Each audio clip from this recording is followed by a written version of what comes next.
అధికారం పోయిన మైకం నుంచి హరీష్ రావు బయటకు రావడం లేదని విమర్శించారు PCC working president Jaggareddy.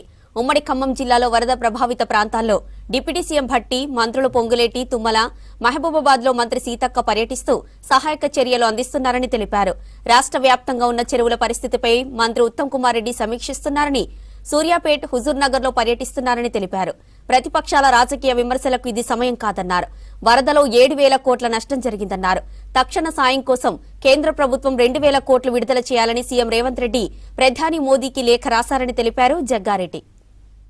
BRS మాజీ మినిస్టరు ఇప్పుడు హరీష్ రావు గారు వారు ప్రతిపక్ష నాయకుడు కాబట్టి వారు ఖమ్మంలో వర్షాలు పడ్డాయి. వారు కూడా ఖమ్మము ఒక రాజకీయ పార్టీగా వారు పోవాల్సిన అవసరం వాళ్ళకుంది, వాళ్ళు పోయారు. అంటే ప్రతిపక్ష రాజకీయ పార్టీగా ఎలాంటి బాధ్యతలు నిర్వహించాలని ఒక ఆలోచన హరీష్ రావుకు లేదు.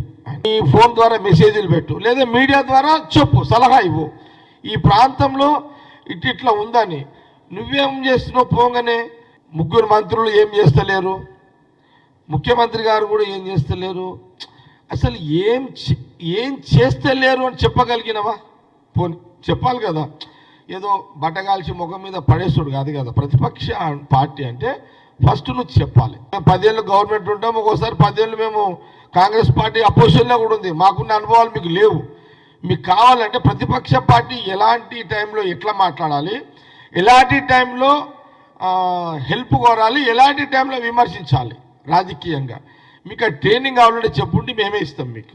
అపోజిషన్ పార్టీ హరీష్ రావు ముఖ్యమంత్రి గారు ఖమ్మంలో తిరుగుతున్నారు, భట్టి గారు ఖమ్మంలో తిరుగుతున్నారు, మన ఉత్తమ్ కుమార్ రెడ్డి గారు నల్గొండలో తిరుగుతున్నారు, లేదా తుమ్మల నాగేశ్వరరావు గారు, పొంగులేటి శ్రీనివాసరావు గారు ఖమ్మంలో తిరుగుతున్నారు అని చెప్తే మీడియాలో వాళ్ళకి రాజకీయంగా ఇబ్బంది ఉంటుంది. కాబట్టి మా మీద కొంత బురద చల్లుకుంటూ, లేని బురద మా మీద మచ్చ ఒక చల్లుకుంటూ చంద్రబాబు నాయుడిని మెచ్చుకుంటున్నారు. వాళ్ళు తెలంగాణ కాంగ్రెస్ గవర్నమెంట్ బాగుందని అక్కడ అపోజిషన్ వాళ్ళు అంటున్నారు. అంటే అక్కడున్న అపోజిషన్ వాళ్ళు ఇక్కడ రేవంత్ రెడ్డి గారు కాంగ్రెస్ గవర్నమెంట్ బాగుంది అంటున్నారు. ఇక్కడ అపోజిషన్ వాళ్ళు చంద్రబాబు నాయుడు బాగా చేస్తున్నారని వాళ్ళు అంటున్నారు. కాబట్టి ఇది ఇక రాజకీయాలు, ప్రతిపక్షాలు రూలింగ్ ఉన్న మెచ్చుకోలేని పరిస్థితి ఉంటుంది. కాబట్టి వాళ్ళ ఇబ్బంది వాళ్ళకు ఉంటుంది. అట్లనే మేము ఎవరైనా తప్పు పడతలేము.